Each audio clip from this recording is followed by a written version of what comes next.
Could we take a moment to imagine a completely realistic scenario for a job interview in the near future? The candidate sits across from the manager. Instead of reciting the experience, the manager presents a screen with artificial intelligence in front of him. The task is to ask the system 3 key questions. It exclusively evaluates the depth, precision, and creativity of those questions. It sounds like science fiction, but it is a consequence of changes in the way we learn. In this analysis, we have an ambitious mission. We are analyzing a wave of change supported by a $20 billion investment that is erasing the old image of learning. We have come a long way from education as downloading a zip file full of facts to creating a living, branching network of understanding. Let's untangle that. We rely on pedagogical studies, data from countries that dictate the pace, and research from the Center for Robotics and Artificial Intelligence, CRAE Center from Belgrade. The mechanism of change is crucial. Learning is no longer an act of passively sitting in a room where someone simply dictates the material. Technology is changing everything. AI functions as a smart digitron. It changes the very architecture of human knowledge and becomes our active teammate, adapting to each individual. The traditional classroom has functioned for decades as a system of bureaucratic information delivery. There is a plan, the teacher delivers, the student notes. The problem is that the plain internet browser delivers that bare facts 1 million times faster and better today. So how should technology take on that road? This is the essence of the flipped classroom. China, South Korea, and Finland are already applying it systematically. Instead of the student hearing the theory for the first time at school, that happens at home. Learning at home is not done by reading dry text, but through interaction with a system like Kanal, which has over 700,000 users. This is personalized mentoring. The system tracks where the student got stuck and what they do not understand. The Finnish platform Ville literally scans understanding in a second. When a student arrives at school, they do not waste time on the basics. Time is used for solving complex problems, for debates, experiments, and teamwork. If AI handles mentoring and grades homework, where does the human factor remain? There is a fear that teachers will become just babysitters. It is fascinating how Singapore responded to that fear. Their approach explains why that concern is completely unfounded. The goal is to empower teachers. Imagine a teacher who teaches 150 students. He spends hours reviewing identical tests and filling out forms. AI takes over that analytical burden. At that moment, an incredible change occurs.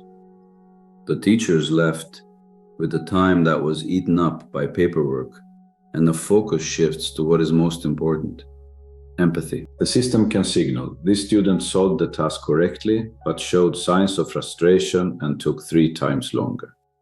The teacher then approaches. The teacher does not come to explain the formula which the algorithm has solved, but to resolve the emotional block or recognize the talent that the machine cannot sense. How does the algorithm communicate with someone who is stuck? This is where heuristic teaching comes into play, with the help of the Socratic algorithm. It sounds abstract, but it is brilliant. This approach means leading to discovery.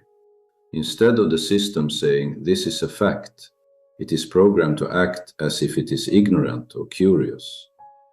It is forbidden to provide an answer. The system mimics Socratic method. It guides the student from everyday experience and gradually peels away layers until the student formulates an abstract concept. Let's take an example from 7th grade physics. The lesson on fiction. Traditionally, the teacher would dictate the definition. Here, the student first pushes the book across the table. An AI avatar appears. It doesn't say, that's friction, but asks, what do you think? Why didn't the book slide forever? It prompts the student to think for themselves. The student might say, because it's heavy, and the algorithm asks, what would happen if you pushed it on ice? The word friction is not mentioned until the student discovers it on their own. This is cognitive friction. That frustration is actually key. Cognitive science says that the brain only permanently remembers when it makes a serious effort to overcome an obstacle, when the gears start turning. But how does this work in a classroom of 30 students? Is it a recipe for anarchy? How does one teacher manage 30 parallel Socratic dialogues without losing their mind? The system does not rely on chaos, but on a strict 5-step structure. The first phase is motivation, like pushing a book. The second phase is guided questions. In the second phase, the AI avatar is a facilitator for each student individually. It is a technological hardware that allows pedagogy to scale to the entire classroom simultaneously. In the third phase, the live teacher steps back onto the stage. He receives feedback from the system that most have reached a conclusion, and then he formalizes the definition. The teacher provides the final framework. Technology handles the micromanagement issues, but the teacher is the one who conducts the entire orchestra. Learning becomes dynamic. Classic 4 walls become too tight. In America, half of students take at least one online course, and Chinese smart education has 13 million users. This is a hybrid phase. The transition to the next level is immersion, complete immersion in content. Learning history is no longer just reading text and looking at maps. With VR, you enter Rome. The student can visually assess the height of the Colosseum, hear the murmur of merchants on the left side, and the sound of chariots on the right. It becomes an autobiographical memory, not a boring lesson. The Cray Center goes a step further with smart classrooms. They are introducing hearables, miniature auditory sensors that monitor the concentration of the learner in real time. If the system detects cognitive overload or a decline in attention, it automatically slows down the pace of the lesson or changes the task. But where is the ethical boundary? Where does useful adaptation end and where does monitoring begin? Are we entering the territory of complete loss of privacy, where every blink of the learner is measured? Skepticism is essential. The implementation of these technologies must adhere to rigorous standards, such as those prescribed by UNESCO. The essence is a human-centric approach. Sensors are not used for evaluation or punishment if attention lapses. Their purpose is to collect anonymized metadata about the educational material itself. If 50% of the class loses focus in the 13th minute, it means that the lesson needs to be redesigned, not that the students are bad. The system must serve understanding. If the learning process has become so subtle, how can we continue to use the prehistoric grading system from 1 to 5? It is meaningless. Singapore has made a move that resonated. They have systematically abolished midterm exams. The reason is not only to reduce stress, but also the nature of the exam itself. The traditional exam represents an autopsy of knowledge. It only tells you what was missed, but by then, it is already absolutely too late to change anything in the process. Instead of realizing at the end of the journey that you have arrived in a completely wrong city, they are now transitioning to formative assessment, which in practice functions literally like a GPS system for learning. It tells you in real time, hey, you have deviated from the path. Let's correct the course now. Traditional assessment is like a single photograph of a plant on the last day of the year. The new approach resembles a time-lapse video, an accelerated recording of the entire growth. We do not look at the average grades at the end, but rather the dynamic map of acquired skills. This hits the essence of the competence transcript. Let's look at an example with plants. Students in lower grades are examining the conditions for plant life. Groups change one variable: darkness, lack of water, type of soil. The goal is not photosynthesis, but thought. The teacher does not check if the plants have survived. He monitors how students explain changes through digital portfolios. The depth of that articulation is measured. The student receives recognition for how they defend their hypothesis, not just for the correct answer. The ability to gather evidence is evaluated. But there are also dark sides. What are we going to do about learning simulation? An algorithm can write a flawless seminar paper in 5 seconds. This is academic dishonesty on an unimaginable level. There is also algorithmic bias. If the system is trained on specific data, it can completely misjudge a student who does not fit that pattern. The Thales 2024 survey indicates that 61% of teachers openly admit they lack skills for these technologies. 43% cite infrastructure as a huge problem. Technology is moving at the speed of light, while we are still fixing the roof at the school. There is a huge gap. Is there a solution? The strategic trinity of the future. The first element of the trinity is a flexible curriculum. It should no longer be a rigid lesson schedule, but rather a roadmap of outcomes, what we truly want to achieve. The second element is an empowered teacher.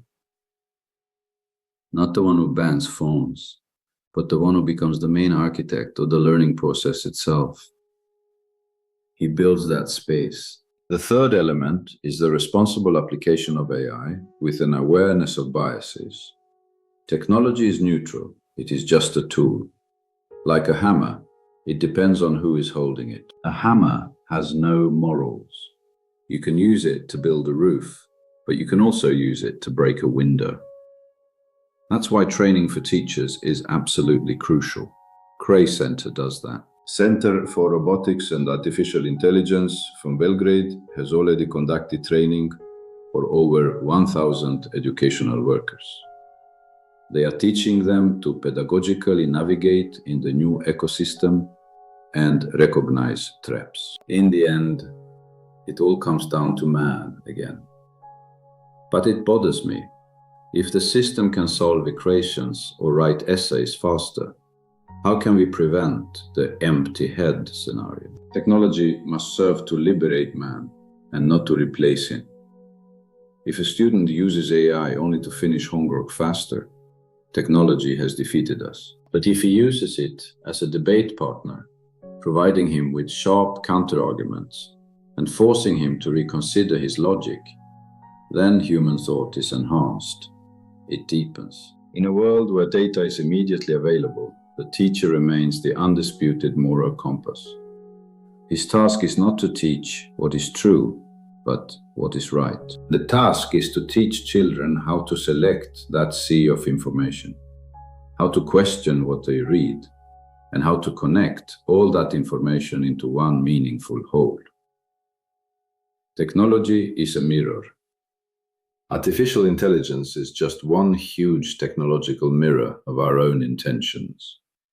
If we want shortcuts, it will give us shortcuts. If we want understanding, it will give us tools. We are in a world where answers are the cheapest possible commodity. They are at our fingertips with just a simple click.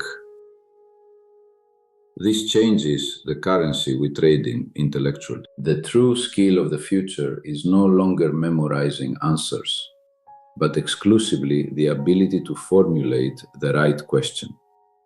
What kind of people do we want to create in symbiosis with AI? This will reshape absolutely every aspect of our life and work. The manager in the story will no longer seek a walking encyclopedia, but a curious person. They will observe the reaction. It will observe how deeply a person can dissect a problem to its roots, while collaborating with AI as a true colleague, rather than as a simple internet search. Collaboration is key. We encourage everyone to view their learning through this prism.